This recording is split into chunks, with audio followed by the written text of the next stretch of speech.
Listen to the people. Listen to humanity. Listen to the parrot. Parrot TV. Parrot TV. Parrot TV. Parrot TV. Parrot TV. Listen to the people. Listen to humanity. Listen to the parrot. Parrot TV. Parrot TV. Parrot TV. Parrot TV. Parrot TV. Listen to the people. Listen to humanity. Listen to the parrot. Parrot TV.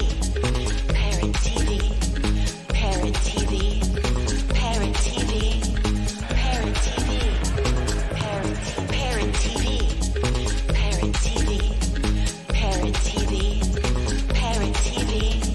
Parrot TV. The Literary Corner.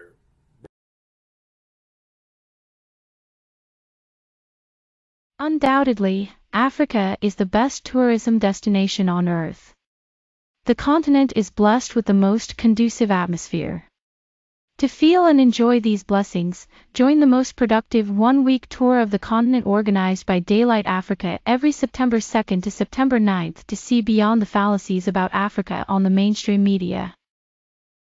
Contact us at daylightafrica@gmail.com or call 718-822-5555.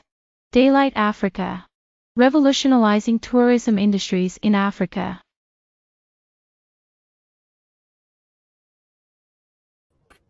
Hello, welcome to World Inkers Network, a Parrot TV show. I'm Dustin Pickering, your noble and honest host. Where are our viewers today? You guys aren't out there. If you're not watching, shame on you. We're going to get you in your sleep.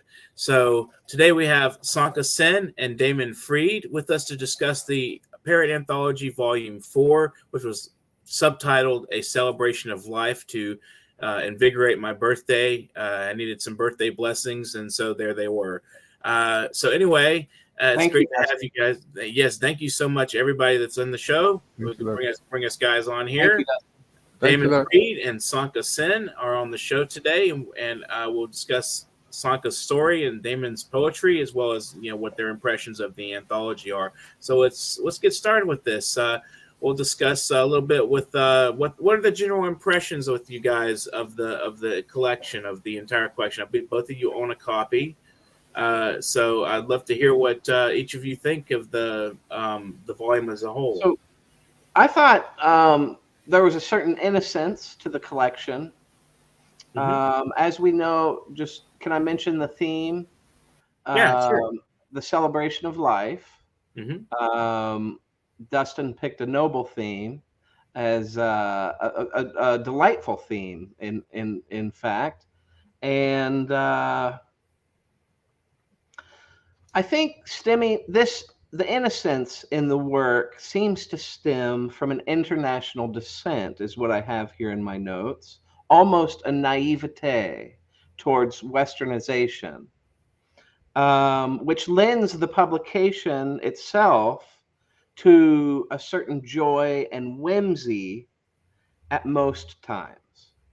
That was my kind of summation of the works.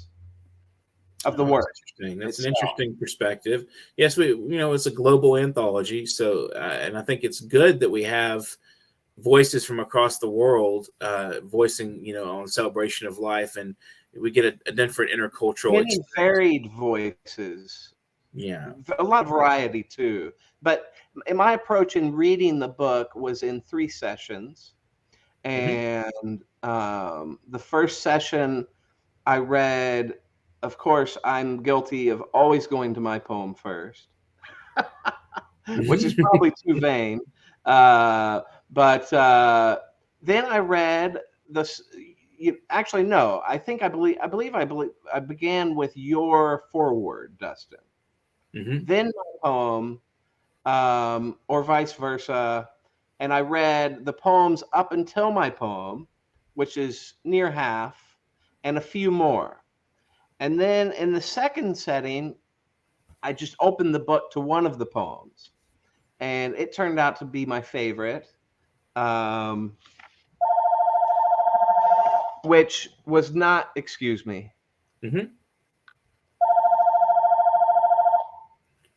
You're watching World Inkers Sorry for Network. the interruption. But all right. Got a phone interruption there. I should have unplugged the phone.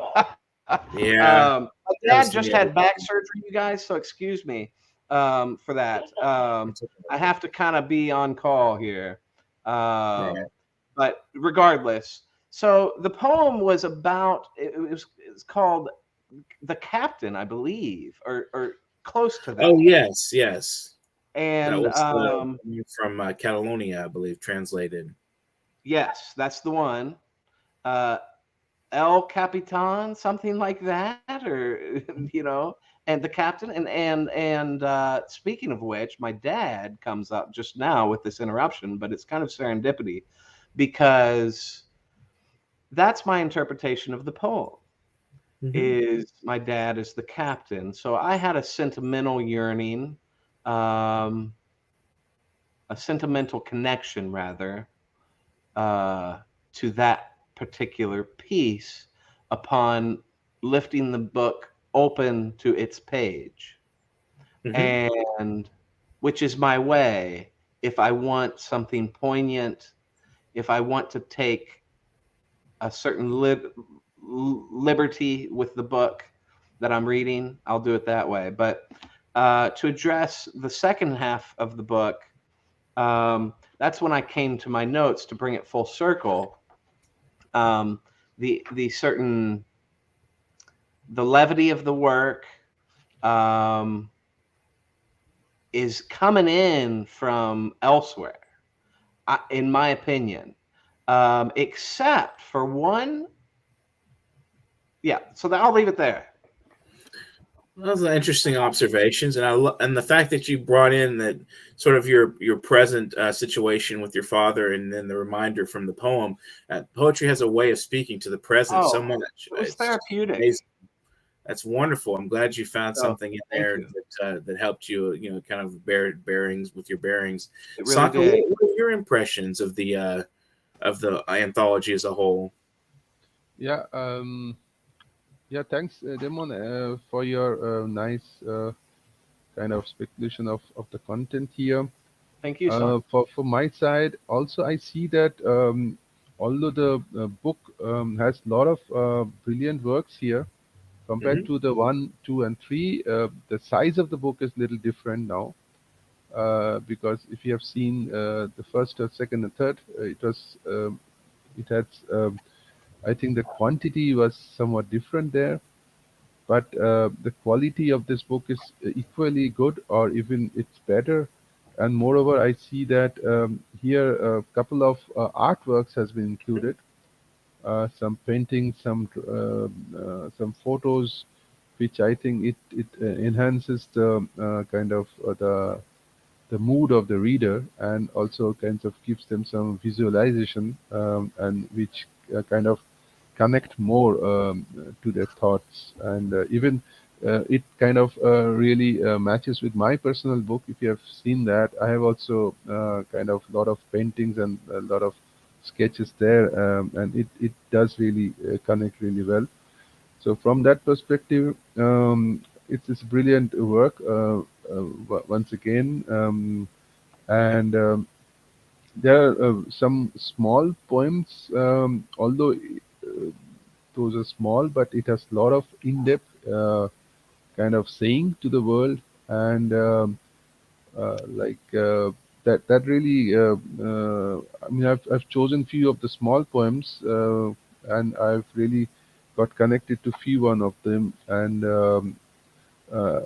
of course, as Damon said, I kind of also kind of went across my short story, Quantum Quotient, and if anybody has really read it,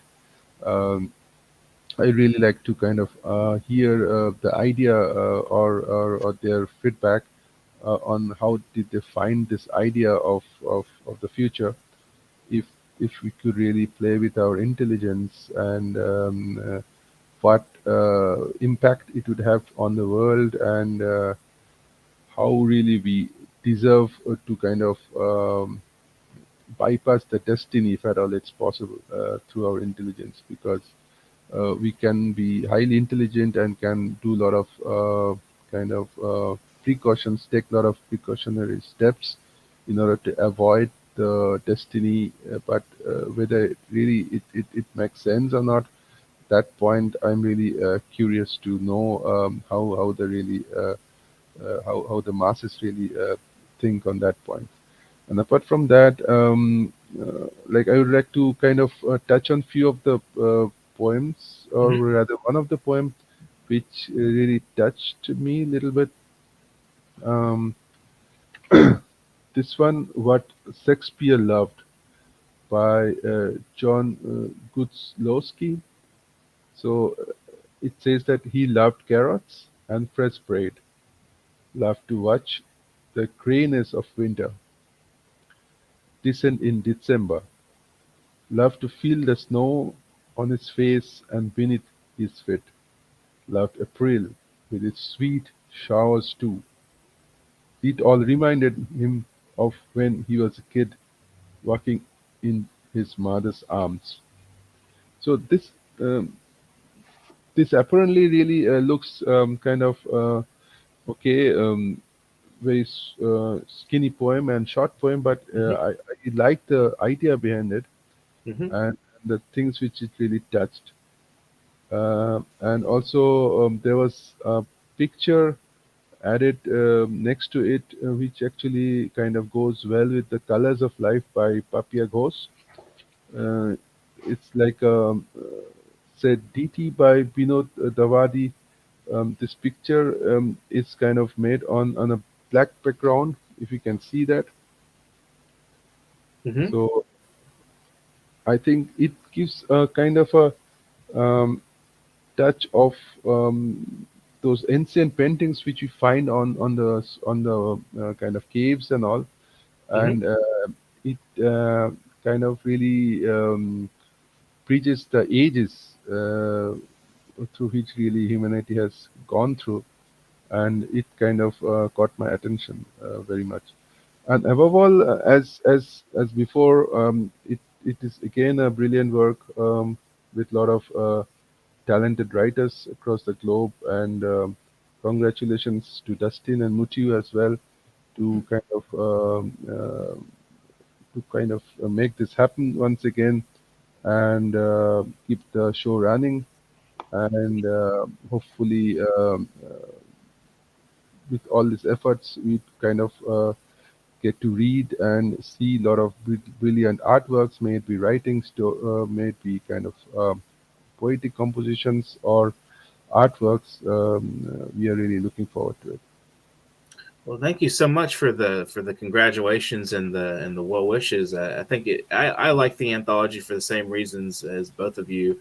It's a global anthology. It's a wonderful, a lot of variety to it, and especially I think it's good that we've pointed out there's visual art. It's full color this time around. It is smaller than the other previous volumes, but we had fewer submissions and we've had fewer shows, so it's been a little bit harder to get some people in, but we did have a really remarkable volume there, I think. And so we can talk a little bit about particular works. I mean, Damon, would you like to maybe read your one of your poems from the work from Sure, the sure. anthology? Uh, I'll read. I'll read shortly here. I got to open the book. Mm-hmm. I thought, Dustin, the curatorial effort that you did was pertinent in its number of poets. Mm-hmm. Oftentimes, okay, I'm getting to it here, and it's a quaint, it's a nice publication. Mm-hmm. Um, Nine haikus for the Philippines. I'll choose maybe one here. More calcium, unless you would prefer me read all nine. It's your choice. You can do it either way. Okay. I'll start from the top. We'll see how far that I can get. uh, I'm Damon Freed. This is nine haikus from the Philippines, you all. It is in the collection. The celebration of life is the theme of this book. from the Literary Parrot. It's the fourth or third? That's the fourth. This is the series 4 in the series. Number 4. 1 salty milkfish, 2 house lizards, 7,000 islands. I don't speak the language. I understand the people. Warm and affectionate. More calcium and nutrition than breast milk. More vitamin C and protein than orange juice or soy. What is this moringa plant anyways? The moringa tree. No taste. They call this a super plant? What can I say? I love the Philippines, but I'm ready for a hamburger. Advice to a traveler. Eat what is given you, bring plenty diarrhea medicine. They smile, I smile, they smile. Kind people. These Filipinos. Nicest people, no toilet paper. National highway. Water buffalo, chicken, cows and goats. Rice, tobacco, corn, and mangoes. With every meal. I promise you that. That's my little 2 cents on the end.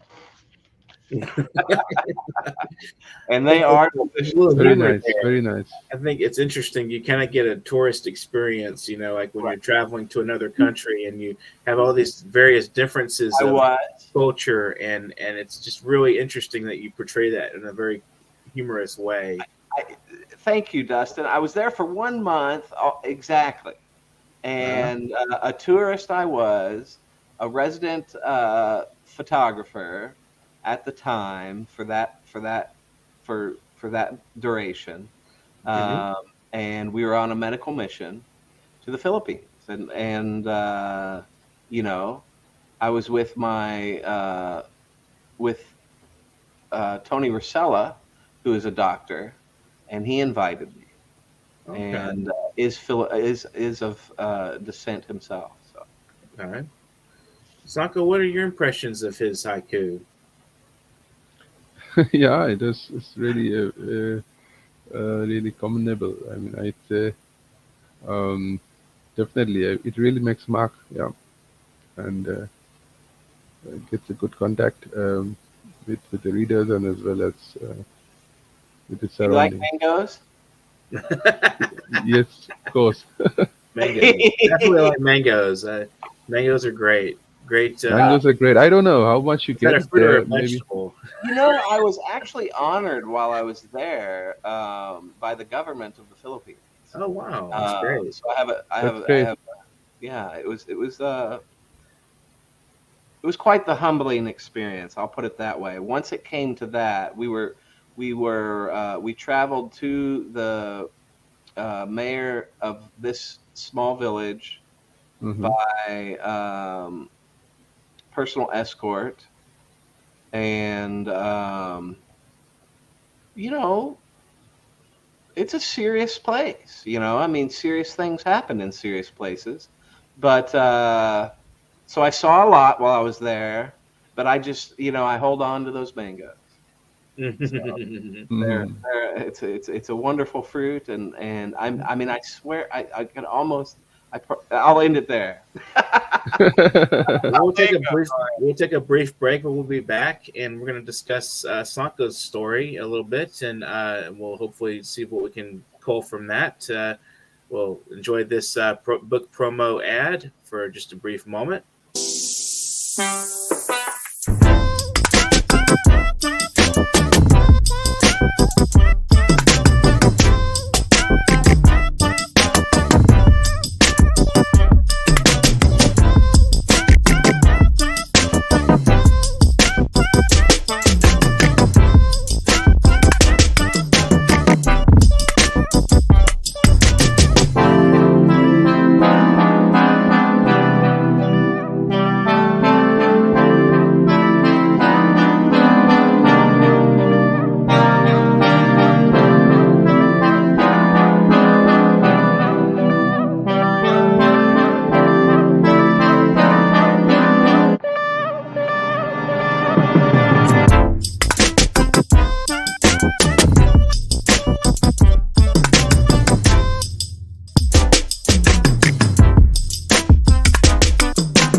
Welcome back to World Inkers Network, a Parrot TV show. We're here to discuss Parrot, the Literary Parrot Volume 4, Celebration of Life. We have Damon Freed, Sankha Sen with us today. We're going to just go into right now, we're going to discuss Sankha's story, which was an excellent quantum quotient story about adding artificial intelligence to, or altering the human intelligence quotient through quantum technology. So let's go into that. And Sankha, just tell us a little bit about the genesis of the story. Like, where did you come up with this idea, and what do you think? What relevance it has for the world today? Yeah, if you have seen my kind of the series which have actually been going on with series 1, 2, 3, Mm-hmm. initially I kind of touched on the emotional part of human beings, like I brought in some romance into my first story, I think, where through the tone, one kind of catches his or her partner. So that is also something which actually which actually a human brain can do. And later on, I think I touched on another artificial intelligence where in one guy meets himself in a different time domain, in a different space domain, and was really surprised. And now I kind of wanted to see what really affects us most, and what really makes us feel that we are falling behind some other guys and all, and that is nothing but our own intelligence. And then this thought kind of touched me when I thought, like, why can't we really switch on this intelligence based on our need? And then came up this thought, like, okay, there are a couple of, I don't know whether anybody has really thought of this aspect, but it's a fiction, so it has no borders, it has no boundaries, so you can really broaden your thought space and bring in such ideas, and which actually at the end might sell if it really is useful for the humanity. And so I came up with this thing, and there are a couple of researches going on into this quantum computing, if you have heard of it, this qubit concept, and where it enormously enhances the computing capacity of computers. And there are some rumors or maybe some facts where people really talk about that, like our brain being that fast and really have that computing power of an Q computer or quantum computer. So all this research works which is going on, and my own ideas kind of assimilated, and I kind of thought, like, bring into as a short story, because I've been going on explaining that unless you kind of bring in a real lifetime example or a story, it's difficult to kind of connect well to the readers, because for few people, quantum technology might be little kind of foreign to them, Mm-hmm. and but for majority of the people, if they kind of see themselves in the place of a reader and kind of take the journey as well through my story, and kind of visualize themselves with the story, so it helps them to kind of get into the technology part or into the concept part without really having to do a course in quantum theory. So that way, that is actually the behind of, I think, all the science fiction writers across the globe. And yes, that story, yes, it kind of, as you said rightly, that there are some aspects of how we can take the kind of uh, a kind of a measurement or a level based on different DNAs from different persons having different IQs, intelligent quotient, and kind of setting up kind of a target or for this software, which might actually change the intelligence of human beings, if and then we kind of from the DNA bank take different measurements and based on the need of as I mentioned in the story, a mother wants to kind of switch the intelligence of her kid, and based on the need. And also I kind of touched on the aspect saying that what will really happen if we go across the wish of destiny, because uh, at the end, however we tried to alter our DNA or intelligence or whatever the genetic capabilities, um, how much can we disobey the rule of destiny? So that part is something which I'm really curious to get a viewpoint of the readers. How do they take that point? Because yes, we are born, we will live our life, we make choices. Some say it is the choice of the Almighty. Some say yes. Nowadays we are so much aware of the environment, the space across. We can kind of manipulate our own choices. Is it really true? Can we really do that or not? Can we really change the destiny and change the intelligence? And in such a way that we might as well um, go on generating Albert Einstein one after the other in a model way, like today being his birthday. So I'd like to kind of take his But name. Einstein believed that a mouse that looks at the universe does not change the universe. So Yes, there's a conundrum there in that, I mean, will, or I mean, maybe a mouse has zero movement or motion or thinking power, but I doubt it.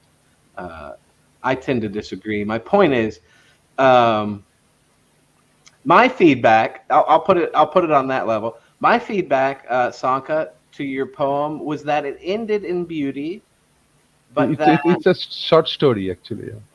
or sorry, that's my It's okay. fault. It's okay. Yeah, Yeah. your short story and its success. I will give you an accolade here because your success um, in, as you say, assimilating the word or symbolizing your thought on the page was seemingly accurate. With what you're trying to venture into, adventure into. So when you say that science,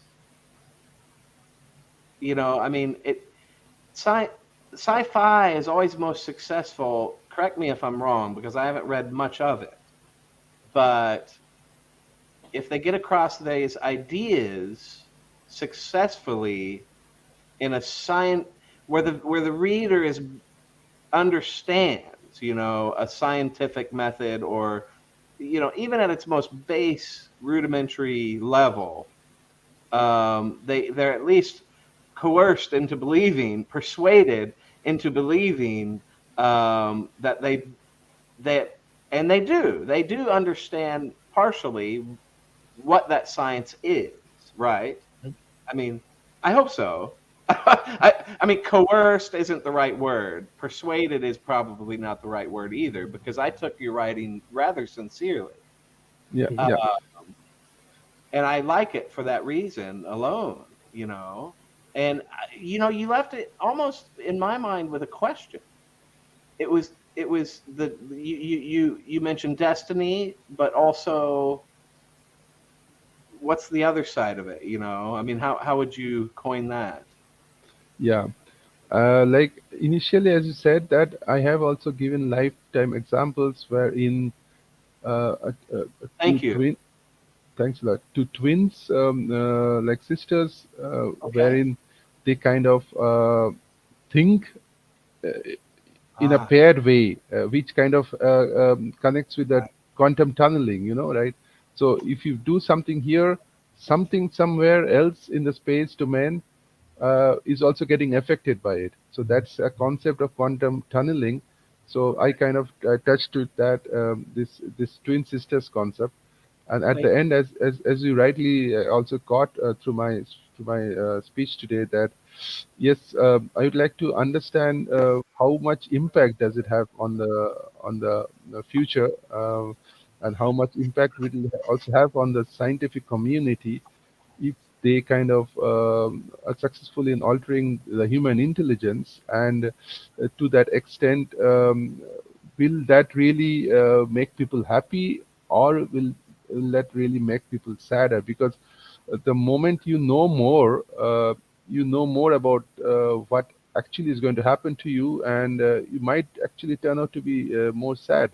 So whether I it's I not that. Sorry to interrupt. okay. Go ahead. Free will, and I mean, really, it comes down to free will versus predetermination, right? I mean, Yeah. free will. I mean, that's the two philosophical concepts being played Yeah. out. I mean, Right. And I in think this, really interesting aspect is that there's a contradiction between the two ideas, but they seem to in life itself seems yeah, to embody both in a certain. So there's sort of a quantum entanglement going on there of these ideas. And I've so that always Yeah. explored this. This has been a really central focus of mine for a long time, of whether or not we're really in control of things as much as we think we are. And I think, there's various ways of looking at the formula and determining whether or not, for your own perspective, do we have free will? Are we more, causally determined? Is there necessity interacting with us? Is there, what is exactly behind our nature? Is there a divine will that, we're set to a certain thing, and this is the trajectory we must take, and if we try to navigate away from that, then there's punishment, that's sort of like the the biblical, will in the biblical view, I guess you could say, yeah, or the Christian worldview, the, or the religious, yeah, Yeah. yeah. Yeah. religious, yeah, and then Sankha, I think, is proposing that, what if we could change our fundamental nature, and to a certain extent, like, would it be a That, good thing or a bad thing? Would it lead us astray, or would it be something it would advance us? or maybe it just is changing. Yeah. Yeah.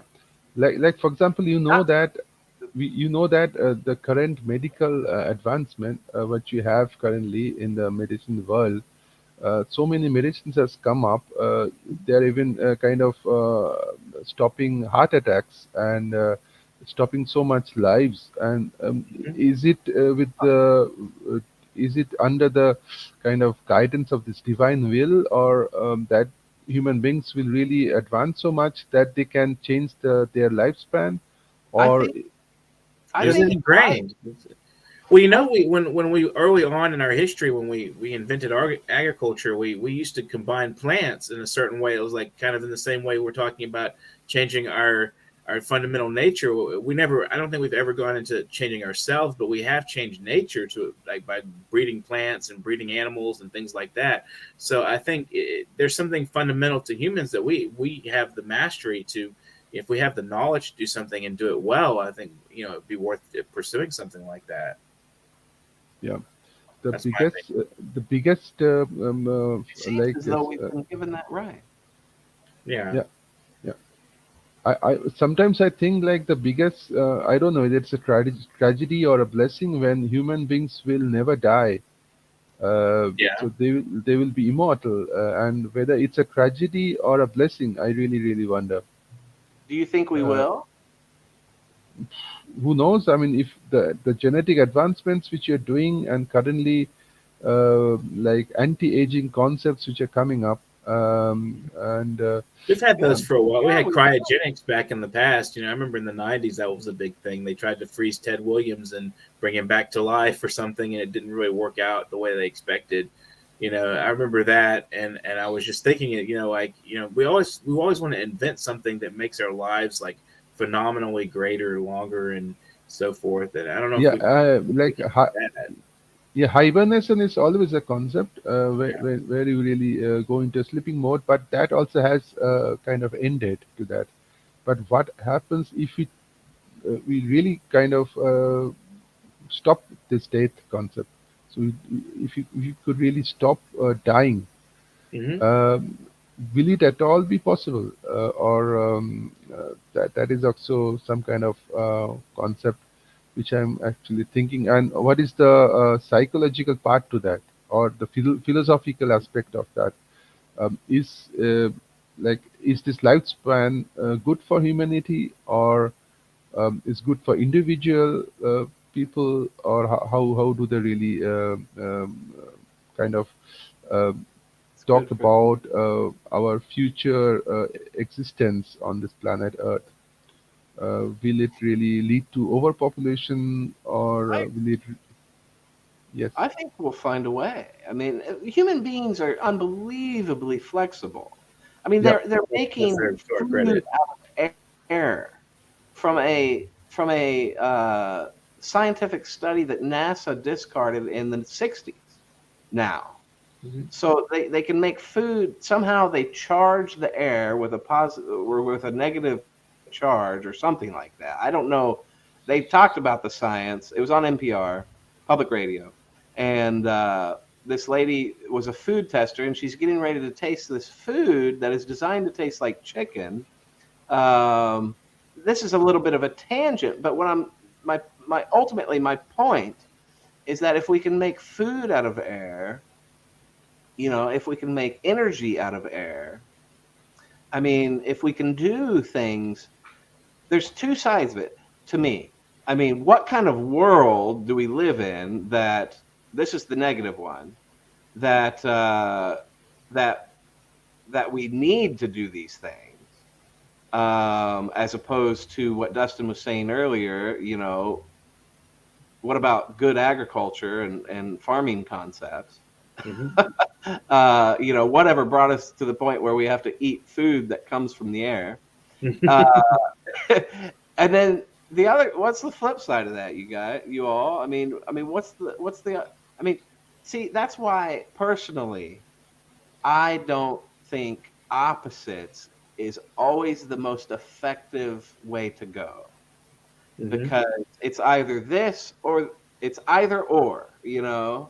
And what we do as poets so well is to I think go beyond that, right? I mean we go beyond relationships of either or into the unknown. Mhm. And Absolutely. so unless you're in that mind frame, that moment, I mean, if we Embrace got some time, paradox. we can probably take this conversation into that realm of being. Yeah. But it gets, Right. We have about 2 minutes till the end, so we'll have to bring that one up another time. I'm sure I'm sure We wish we uh, could just go on forever, but I think the viewers would get kind of like nauseated after a while. right. After all, it's the celebration of life, and it's a Yeah. beautiful thing, right? I mean, this I, has been I, a I really would like to remarkable. kind of touch on what Demons really started, Okay. this thought. Like, yes, literature is something which really opens doors to scientific explorations. I believe, like, literature gives you the Thank you. freedom of moving across the space in all dimensions, and You that son gives us a kind of a target for the scientists across the globe. Like, if literature brings this kind of ideas, whether it's at all feasible, let's try to experiment through mathematics if it's feasible or not. And who knows, at some point we come up with formulas like E is equal to mc square or something like that, and then a wonder happens. Yeah. Literature equals energy, energy squared. Well, with that said, I think we will conclude today's program. Thanks, Damon and Sanka, for being on today. It's been a really lovely talk, and I enjoyed it You're a lot. welcome. So, well, thanks for watching, viewers. And if you want to donate to our program, you can get it to our support handle. That's paypal.me/nyparrot. And also, if you don't want to just give us money, buy some of our books. Speaking of our books, we have Damon Fried's book is available. Go Forth Poems, long term. He's got like 10 years worth of poetry. So it's a wonderful book. Go Forth by Damon Fried. Look for that. You can even get the ebook if you want to be a little more frugal with your money, the ebook is much cheaper, and I think you'll enjoy the works. And you can buy our anthologies and many other things we have. We have so many works that we have available. And if you want to join as a guest, you can get to me publication.worldinkers@gmail.com. Send a bio and a few sample works so I can get an idea of what you're about, and so I can ask some pertinent questions to your work. And we'd love to have guest writers. Anybody can submit their bio to this email, publication.worldinkers@gmail.com. Don't forget the dot. It sounds insignificant, but people forget that dot, and it goes into outer space or something. The email will go way out into the unknown, so we don't want that to happen.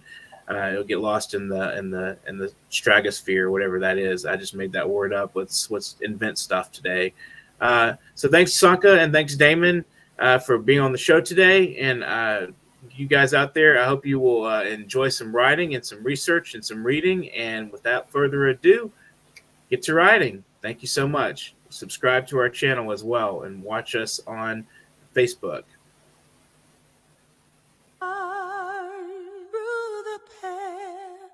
Listen to the people. Listen to humanity. Listen to the parrot.